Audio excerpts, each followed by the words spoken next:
निवेदन और आज की ये घड़ियां जो इस जो ऐतिहासिक परिसर है उसमें नई इबारत लिखने की आज बात यहाँ से शुरू करें कि किसी शायर ने कहा कि अपने लिए तो जिया करते हैं सभी, काम गैरों की भी आओ तो कोई बात बने, और जिसमें हर तरफ प्यार के नगमे गूंजे, अंजुमन ऐसी सजाओ तो कोई बात बने। सभी को खुशियाँ बांटने का संकल्प, सभी को सम्मान पूर्वक जीने का अधिकार देने का संकल्प, और ऐसा संकल्प लेते हैं। शहर के विधायक महोदया कल्पना जी, हमारे बीच उपस्थित श्री राकेश जैन जी, गोचर जी, राजीव अग्रवाल जी, हमारे संदीप जी विधायक महोदय, और साथ ही हमारे प्रिंसिपल मेडिकल कॉलेज। इसमें कोई संदेह नहीं कि भारतीय जो संस्कृति है उसमें सेवा को परम धर्म माना है। आपने कभी रामकृष्ण परमहंस का नाम सुना होगा, उन्होंने नर सेवा और नारायण सेवा का नारा दिया था और स्वामी विवेकानंद ने इसको आगे बढ़ाया। हमारे महाभारत में कहा है कर्मण्योवाधिकारस्ते मा फलेषु कदाचन। इसका मतलब ये है कि हमें कर्म करना चाहिए, फल की चिंता नहीं करनी चाहिए। उसी सपने को, उसी व्यवस्था को साकार करने के लिए जो सेवा का कार्य 2007 में इन्होंने कंबल निधि के माध्यम से किया, मैं भी विटनेस हूँ कि पूरे राजस्थान में चर्चा का विषय बना था, और उसकी देखा देख बहुत सारे लोगों ने अलग तरह से प्रयास किए, लेकिन जो कंबल निधि का जो प्रोग्राम था वो अपने आप में बहुत ही अनुकरणीय, बहुत ही बिरली पहल थी। इसको हम ये कह सकते हैं कि अनूठा प्रयास था। उसी क्रम में आज रामाश्रय नाम की बिल्डिंग बना के उन लोगों के लिए जो सेवा के लिए आते हैं, और कि रामाश्रय एक नहीं बने बल्कि जहां जहां जरूरत हो अलग अलग बने, तो ये तो एक स्टार्ट है। आने वाले टाइम में आप पाओगे कि रेलवे स्टेशन के पास भी है, दूसरे हॉस्पिटल्स में भी इस तरह की व्यवस्थाएं होंगी, और कोई भी व्यक्ति जो बाहर से, चाहे वो कोटा बूंदी आड़ोती क्षेत्र का हो या फिर कहीं का भी यहाँ इलाज के लिए आएगा, उसके परिवारजनों को ये समस्या नहीं आएगी कि हम कहाँ रहें और किस तरह की व्यवस्था देखें। ये जो बन रहा है उसमें 6 करोड़ की फाइनेंस एडमिनिस्ट्रेटिव सैंक्शन जारी की है, और इसका टेंडर भी हो गया। 1 साल का इसमें टाइम दिया है, और आपको बता भी दिया गया अभी कि ये 1 साल में कंप्लीट होगा, जिसमें ग्राउंड प्लस 3 मंजिल होंगी। ग्राउंड पे रिसेप्शन और भोजनशाला और सारी व्यवस्थाएं जो मैनेज करनी होती वो होंगी, और तीनों ऊपर मंजिल पे 114 बेड्स होंगे, जिनके लिए अलग से सामान रखने के लिए क्लॉक रूम वगैरह सब व्यवस्थाएं होंगी। सब में 10-10 टॉयलेट्स होंगी और बाथरूम्स भी होंगे, 7 टॉयलेट्स होंगी, 10 बाथरूम, ये 17 ये टोटल होंगे। इसका अक्सर मन को पीड़ा देता था। अपने परिजन को अस्पताल लेकर आना और सर्दी के मौसम में खुले आसमान में रात गुजारना किसी भी परिवार के लिए बेहद कठिन घड़ी होती है। इसी पीड़ा को महसूस करते हुए वर्ष 2007 में माननीय लोकसभा अध्यक्ष श्री ओम बिरला जी ने होने को मजबूर न हो, और अब उसी संवेदनशील सोच का विस्तार है रामाश्रय भवन। जेके लोन के अंदर हमारे पेशेंट के परिवार के लिए एक भवन बनाने की कार्य है। संवेदना, सम्मान और सेवा की संरचना का प्रतीक है। इसी क्रम में हम उद्बोधन के लिए आमंत्रित करना चाहेंगे श्रीमती कल्पना देवी जी, माननीय विधायक लाडपुरा।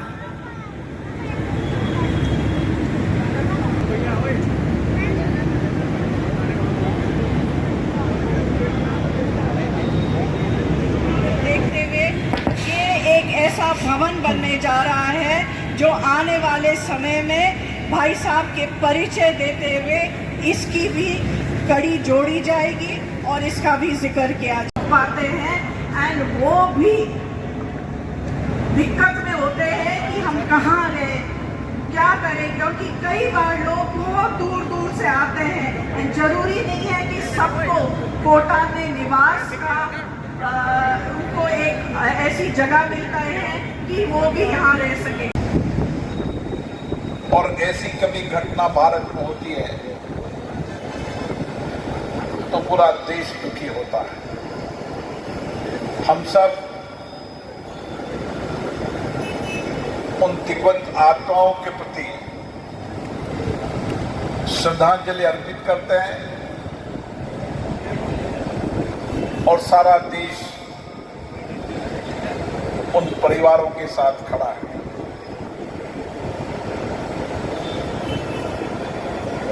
आज का दिन इस कोटा की धरती पर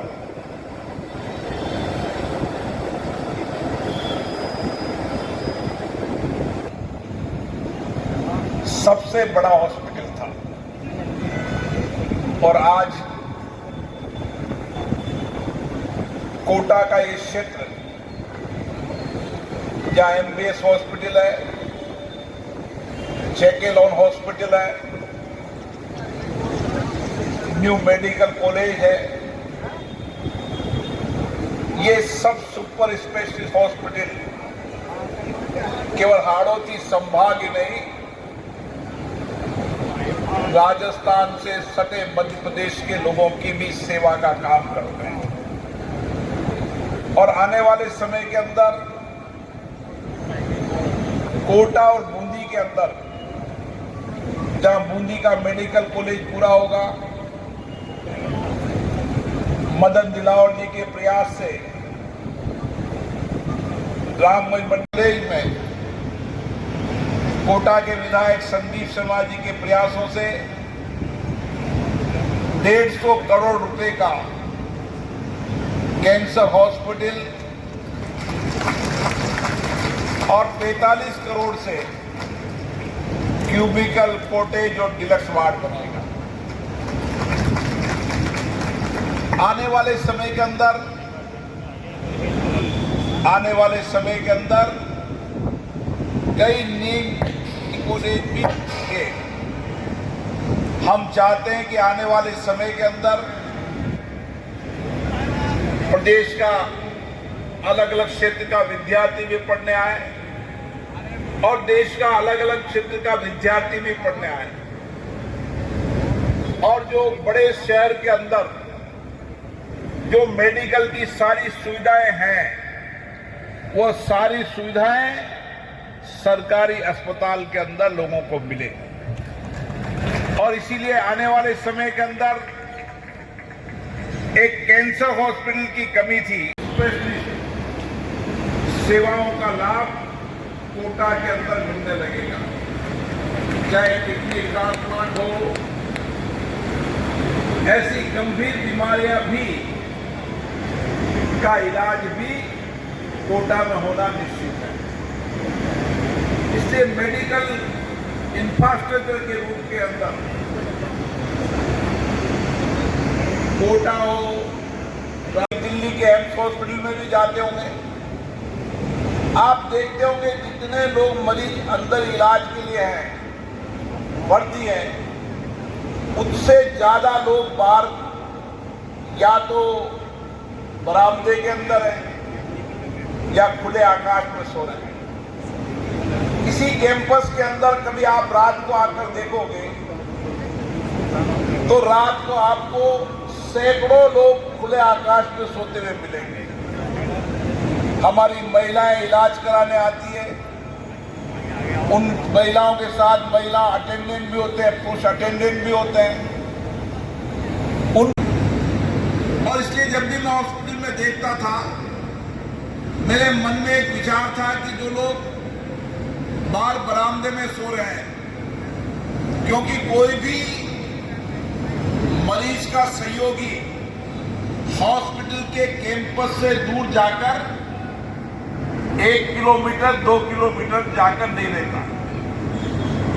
उसकी हमेशा कोशिश रहती है कि मेरा पेशेंट जो अंदर भर्ती है, माता का इलाज हो, बहन का इलाज हो, भाई का हो, पिता का हो, बेटे का हो, हमारी मानवीय संवेदना रहती है कि मैं सबसे नजदीक सोऊं और आवश्यकता पड़ने पर उसके सहयोग के लिए खड़ा रहूं।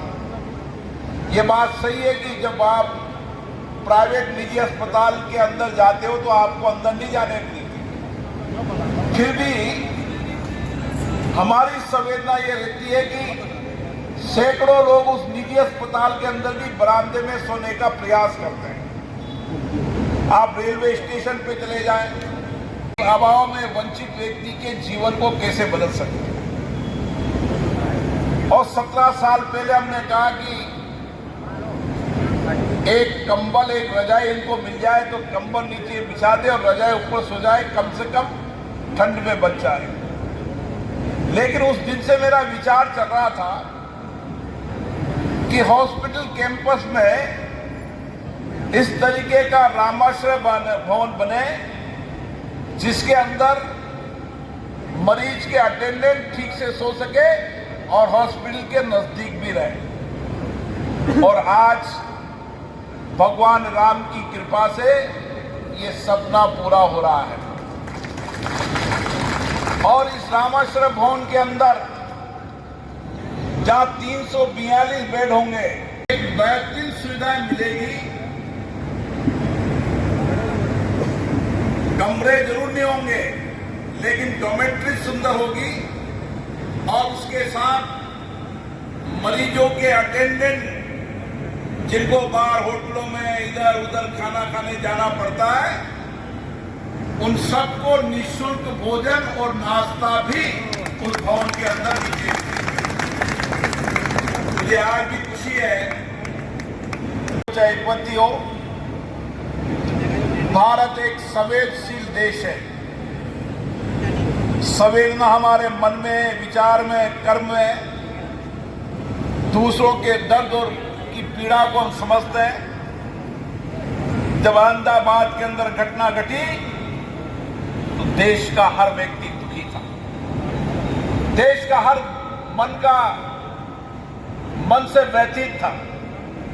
उसके परिवार का कोई सदस्य था न था, लेकिन उसको ऐसा लग रहा था कि मेरे परिवार के सदस्य के साथ आज इतना बड़ा हादसा हुआ है।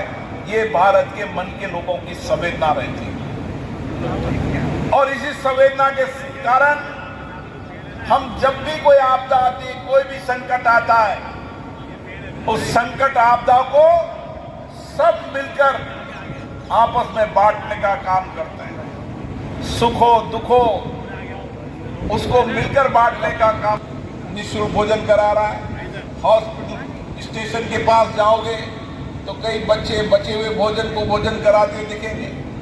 जहां भी आप किया, वो चाहते तो राजाओं की सेनाओं को लेकर भी लंका के राजा से युद्ध कर सकते थे, लेकिन उन्होंने कहा कि अभाव वंचित गरीब व्यक्तियों के आत्मविश्वास पैदा होना चाहिए, उनमें आत्मविश्वास का सामर्थ्य पैदा होना चाहिए। और इसलिए भगवान राम ने उन आदिवासियों के मन में सामर्थ्य पैदा किया, विश्वास पैदा किया कि हम कोई भी बड़ा युद्ध जीत सकते हैं अगर हम में आत्मविश्वास हो और संकल्प हो।